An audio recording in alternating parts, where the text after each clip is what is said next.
তো মোচা কাটবো, মোচাটা কেটে নিলে এটা রান্না হবে, তো তোমরা দেখতে থাকো। দেবে না বলি লোক বাজে তোমরা তো চুরি করে নিয়ে যাচ্ছে, আমি তো আমরা না।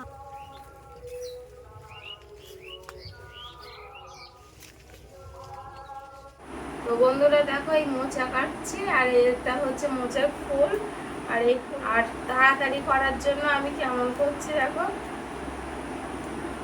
এই 3টে 4টে একসাথে নিলাম, নিয়ে এই যে এমন করে ছাড়ালে বেশ তাড়াতাড়ি মোচাটা কাটা হয়ে যাবে।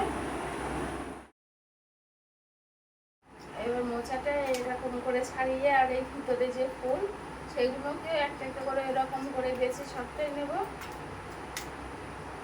মাথা কেটে নিচ্ছে, কামড়ার ভিতর থেকে তো মোচাটা কাটার পরে আমি ভালো করে সিদ্ধ করে নিয়েছিলাম, আর এটা একটু জুড়িয়ে আসলে আমি মোচাটা হাত দিয়ে ভালো করে চটকিয়ে নেব। আর এইদিকে কড়াইতে কিন্তু আমার সরষের তেল বসানো হয়ে গেছে, সরষের তেলের মধ্যে একটু আলু দিয়ে দেওয়া হলো, আলুটা লাল লাল করে ভাজা হয়ে গেলে তার মধ্যে একটু ছোলা দিয়ে দিচ্ছি। যেহেতু এটা নিরামিষ করে রান্না হচ্ছে, ওতে পেঁয়াজ রসুন চিংড়ি মাছ ছাড়াই রান্না হচ্ছে, তার মধ্যে মশলাটাও দিয়ে দেওয়া হলো, লবণ হলুদ দিয়ে তার থেকে তেল বেরিয়ে আসলে তার মধ্যে মোচাটা দিয়ে দেওয়া হচ্ছে, তার মধ্যে চিনি দেওয়া হলো।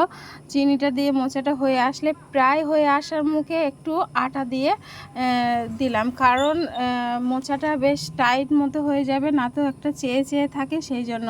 আর নামানোর আগে ঘি গরম মশলা দিয়ে নামানো হচ্ছে। তো গাছ থেকে টাটকা মোচা রান্না করে